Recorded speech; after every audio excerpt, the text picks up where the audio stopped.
Muestra Sonora. Hoy en Muestra Sonora se mostrará las dificultades y beneficios de vivir del arte en la actualidad.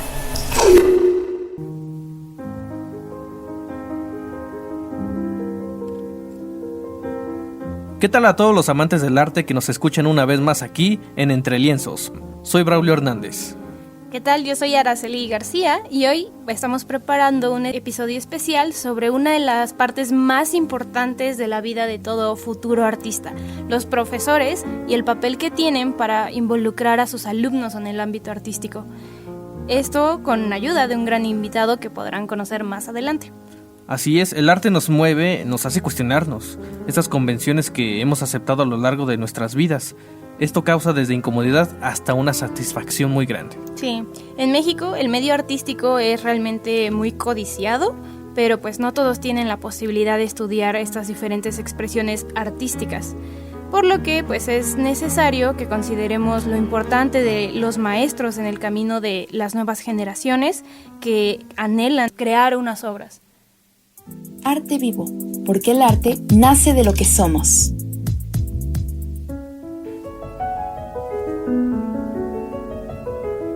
Para ponernos a pensar seriamente sobre la relevancia del rol que tienen los profesores para incentivar a los afortunados que actualmente están aprendiendo y estudiando algo intervenido con las artes, tan solo tenemos que ver la demanda de las carreras afín. Por ejemplo, el ciclo 2023-2024, la demanda para ingresar a la UNAM como estudiante de artes visuales fue de 3,180, pero ¿qué creen? Solo fueron aceptados 286 aspirantes, una realidad que es demasiado cruda para todos nosotros. Lo cierto es que es difícil no perder la esperanza con este tipo de cifras que acabas de mencionar, Braulio, pero también es cierto que hay distintas formas de verlo. Y la más recomendable es simplemente pues darlo todo y hacer lo más posible para que cada momento sea una oportunidad de enseñanza. Y todos hemos tenido a ese profesor o profesora que nos hizo amar o odiar por completo alguna asignatura. De hecho, la educación tanto es mucha responsabilidad para los alumnos como a los enseñantes. Pero hoy nos enfocaremos cómo se puede acercar este arte a las nuevas mentes artísticas que ocupan en esos grandes salones. Desafortunadamente hay muchas veces que tenemos profesores que tienen todo el conocimiento necesario sobre los temas que tú quieras, pero no despiertan realmente esta vocación o pasión, incluso curiosidad para aprender. En cuanto al arte, esto se vuelve un poquito más complejo. En territorio mexicano, vivir del arte a veces no es una meta que consiguen algunos cuantos, sobre todo cuando en la actualidad las tecnologías parecen hacerse competencia a las destrezas que tenemos todos los humanos. Además, nos encontramos con que solo 25,000 personas eligen estudiar Bellas Artes, mientras que 1.3 millones optan por Derecho o Administración de Empresas. Estos son datos de un informe realizado por el Instituto Mexicano para la Competitividad. Esos son datos un poquito muy duros por cómo vivimos nuestra realidad, tal vez socioeconómica, mejor dicho, para todos los estudiantes de nuestro país.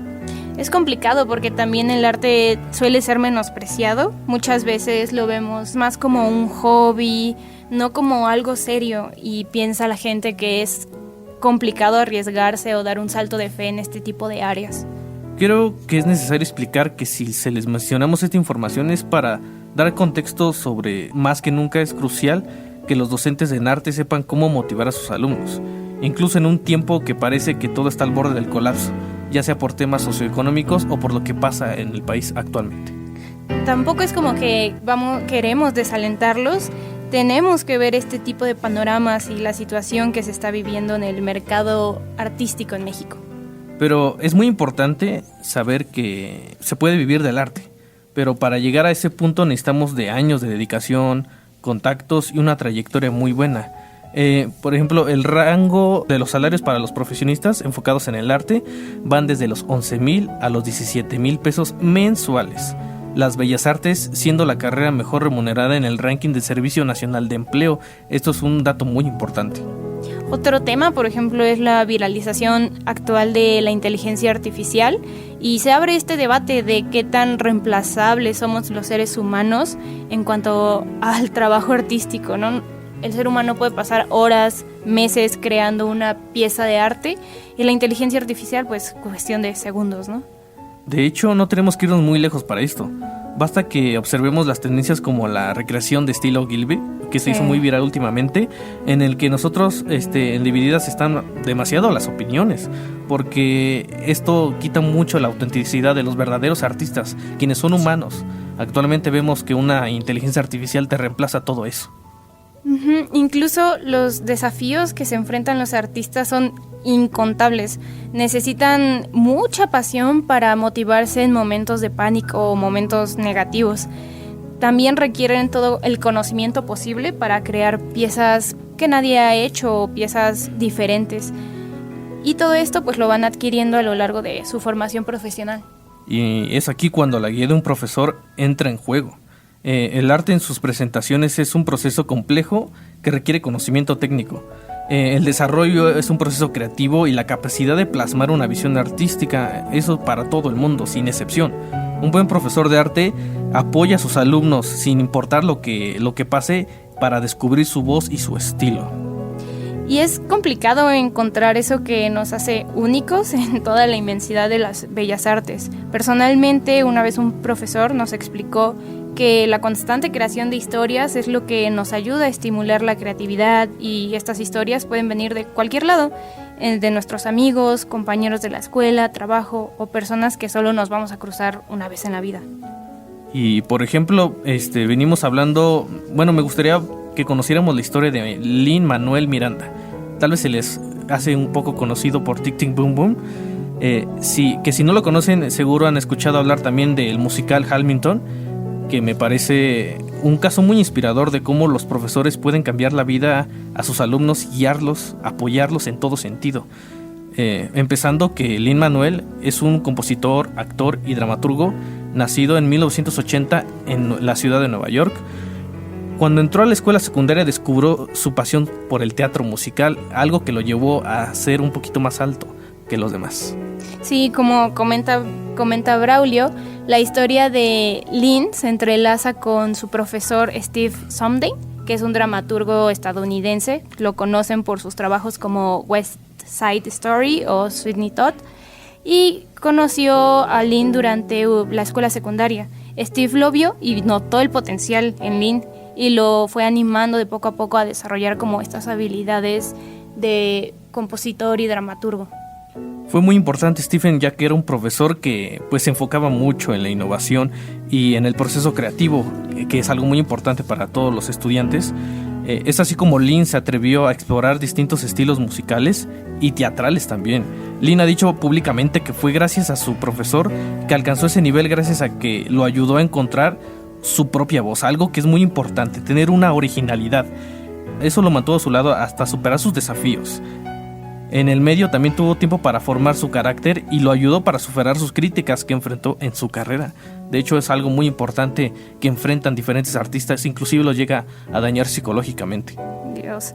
De hecho, uno de los primeros proyectos que Lin recibió con apoyo del profesor Stephen fue el musical In the Hate, que se estrenó en 2008, y este cuenta la historia de una comunidad latina en Nueva York y explota temas como la identidad, la familia y el sentido de comunidad.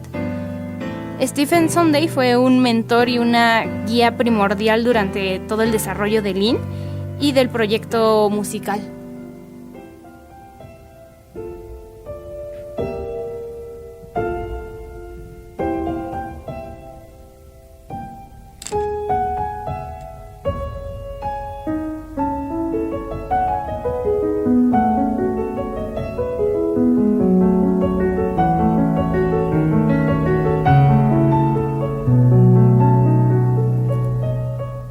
Pero fue durante la creación de Hamilton que Stephen, convencido del futuro éxito del proyecto, se convirtió en mentor y defensor durante la mayor parte de la creación y desarrollo.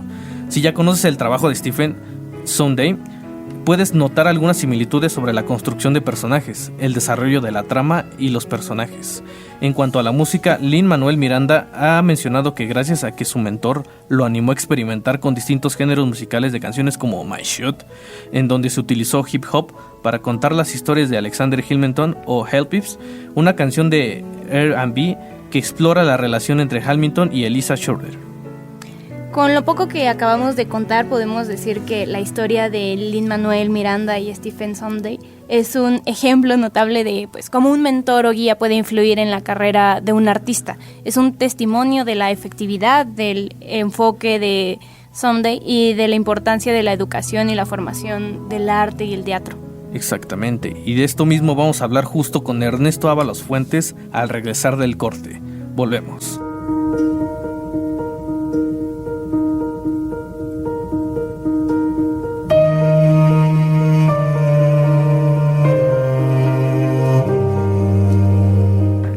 Estamos de vuelta aquí Entre Lienzos en Radio UNAM y ha llegado el momento para que conozcan a nuestro invitado. Diálogos creativos. Escuchar para crear. Hoy tenemos el gusto de conversar con una voz apasionada del teatro y la escena, Ernesto Ábalos Fuentes, conocido artísticamente como Ernesto Fuertes, quien es actor, dramaturgo y director de escena, además de formador de nuevas generaciones en el arte. Ernesto, buenas tardes, gracias por acompañarnos, es un honor tenerte aquí. Buenas tardes, muchísimas gracias por la invitación, también para mí es un honor compartir con ustedes este espacio. Muchas gracias por estar aquí con nosotros y quisiera comenzar platicando un poco más sobre ti, ya que en nuestro país se encuentran viviendo un momento difícil para los profesionistas del arte, esto especialmente para quienes van comenzando. Por eso me gustaría empezar a platicar en cómo empezaste tu vida artística. Fíjate que en la actualidad tengo la convicción de que nosotros no elegimos como el oficio nos elige de alguna manera y ya lo traemos como en la sangre, ya lo traemos como en esa esencia universal y es como un llamado, ¿no? En ese sentido, porque pues cuando vas creciendo quieres hacer muchas cosas y te quieres dedicar a muchas cosas, pero la vida solita te va poniendo en el camino todo lo que pues vas a realizar en ese sentido. Y para mí, pues encontrar la vocación es darte cuenta que serías capaz de hacer algo de manera tan apasionada y inclusive hasta que sin que te paguen, ¿no? O sea, puedes hacerlo no tanto por el dinero, sino porque te gusta, porque amas hacerlo, porque lo disfrutas. Y el dinero pues es un factor importante, pero no es el determinante para hacer lo que te gusta en el arte. Yo creo que muchos profesionistas pasan por la misma situación, ¿no? Y yo creo que esa es la vulnerabilidad que tenemos referente a lo que mencionas, que México está pasando por un momento muy complejo para los artistas.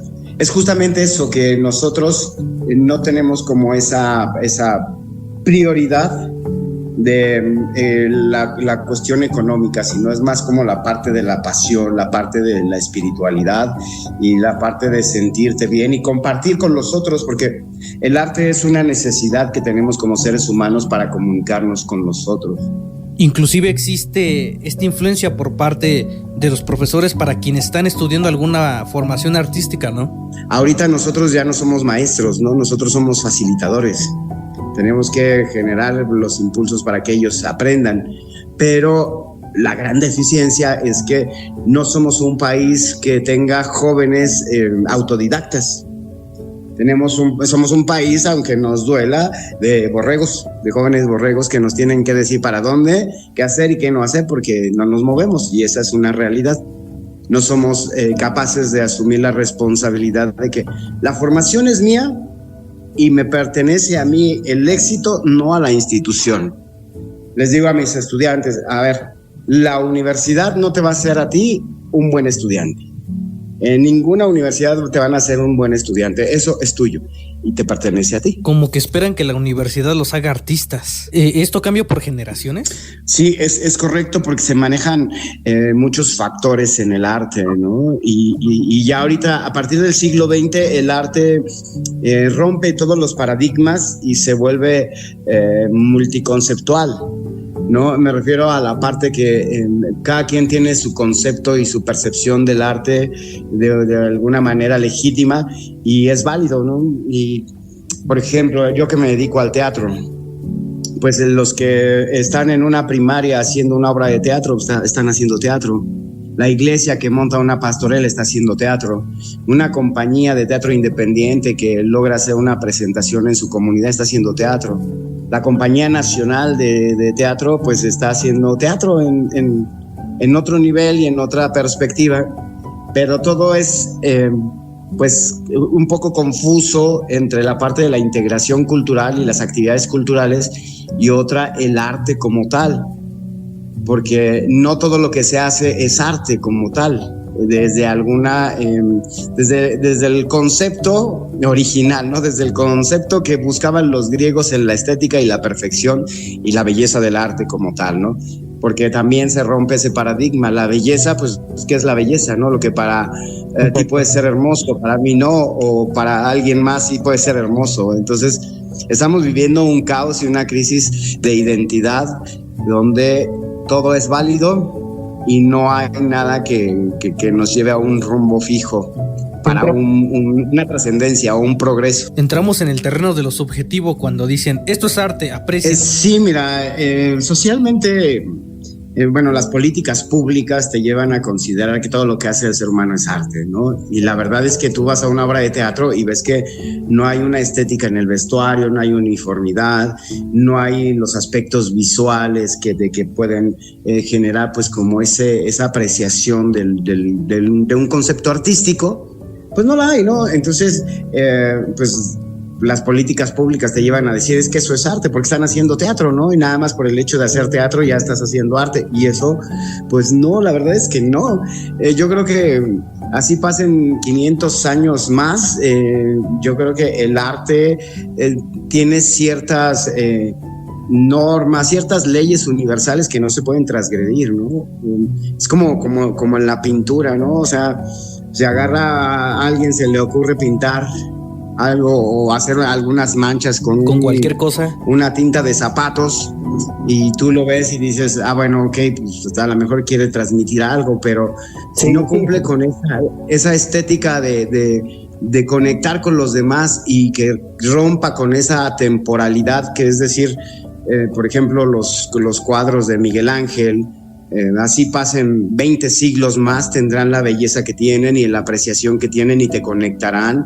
La obra de la Piedad de Miguel Ángel, así pasen 5,000 años, no va a perder su esencia, su estética, y va a seguir siendo admirada y respetada porque es perfecta en ese contexto. Y tú lo vives, ¿no? Entonces, diariamente, ¿no? No sé si llegas a trabajar con personas de diferentes edades. Incluso llegan a demeritar el trabajo de los demás solo por creer que no es correcto, ¿verdad? Sí, pero esto tiene que ver con las políticas públicas, que son las que transgiversan todo, ¿no? Quieren hacer el teatro de integración y prostituyen el arte como una parte pues de intereses personales, porque no todos nacemos para el arte, eso es una realidad, y las políticas públicas quieren a fuerzas que todos hagan arte, ¿no? Hay quien nace para el deporte, para la ciencia, para la tecnología, para la salud, las áreas de humanidades. No todos tienen que hacer arte, pero las políticas públicas dicen todos tienen derecho al arte y todos tienen que practicar el arte. No funciona así una sociedad que nos lleve a un progreso y a un crecimiento, ¿no? Donde a fuerzas yo como autoridad quiero que todos participen y cualquier persona que esté haciendo lo que sea ya es arte, ¿no? Exactamente. Y en este contexto, ¿qué tipos de retos se enfrentan hoy los profesores de arte y cómo crees que pueden afrontarlos desde una mirada creativa y comprometida? Híjole, pues en esa parte yo creo que es un todo en la parte de cómo llevas a los alumnos a ese juego de la imaginación, la creatividad. Es una complicidad que tiene que haber entre los actores, los alumnos y la parte creativa, que a final de cuentas convergemos en una idea para hacer un montaje donde todos ponen de su cosecha. Inclusive historias que posiblemente has sido testigo en las que el arte haya transformado profundamente la vida de algún estudiante. Sí, por supuesto que sí. Hay alumnos que inclusive ponen en tela de juicio toda la experiencia, porque llegan con nuevas vertientes, ¿no? Para aprender. Yo hasta ahorita pues sigo estudiando, sigo preparándome, porque no acaba uno de conocer todo lo referente al teatro, porque hay muchos países, muchas culturas, muchas ideologías, muchas filosofías, y nunca se necesitan muchas vidas para dejar de aprender. Y el que te enfrentes a veces a alumnos que no pueden hacer las cosas inclusive, pues es todo un reto, ¿no? Que les da miedo, que tienen una baja autoestima, que se limitan. Es todo un reto para ti porque tienes que impulsarlos, tienes que darles ánimo. Y a pesar de que uno dice, pues es que es tan fácil hacerlo, ¿no? Para ellos, pues se les complica, pues justamente por lo que hablaba hace rato del contexto educativo, de formación en la familia, ¿no? Y bueno, para ir cerrando, ¿qué mensaje le darías a quienes están formando a nuevas generaciones de artistas y también a quienes sueñan con dedicarse al arte? Que estamos en un momento crucial en la historia del arte donde se puede hacer mucho con el conocimiento adecuado y necesario. Puedes lograr muchas cosas si así lo deseas, pero tienes que tener la preparación y el conocimiento. Sin el conocimiento, nosotros nos vamos a desanimar, nos vamos a desilusionar y vamos a desertar de las actividades artísticas. Porque te comento esto, mira, un ejemplo, ¿no? Si tú quieres venderle a alguna delegación o a algún municipio un concierto, una gala de danza o una obra de teatro, ¿qué se necesita? Tienes que firmar una carta que tiene que ver con proveedor. Te tienes que dar de alta como proveedor del municipio. Tienes que ofertar tu trabajo. Y eso te va a ayudar sobre muchos artistas que nada más van y dejan su carpeta para que te puedan contratar a ti. O sea, no voltea a verte. Y si tengo a otra persona a un lado que pues ya se dio de alta y a lo mejor su trabajo no es muy bueno, pero cumple con esos requisitos, es evidente lo que va a pasar. Okay. Entonces, pero eso lo desconocemos. Eso nosotros en el arte donde estudiamos no nos enseñan este tipo de cosas. Ernesto, muchas gracias. Quiero agradecerte tu tiempo, por compartir tu mirada y tu pasión con nosotros. Sin duda, el arte necesita voces como la tuya. Te agradezco mucho por el espacio y deseándoles lo mejor en este camino de la comunicación, que también es todo un arte. Que les vaya excelente, seguramente tendrán un gran éxito.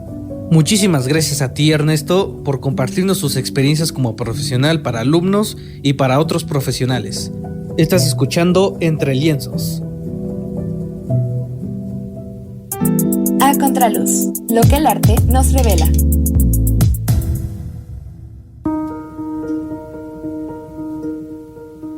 Sin duda alguna, Ernesto nos dejó mucho que pensar. Creo que el trabajo docente no es fácil.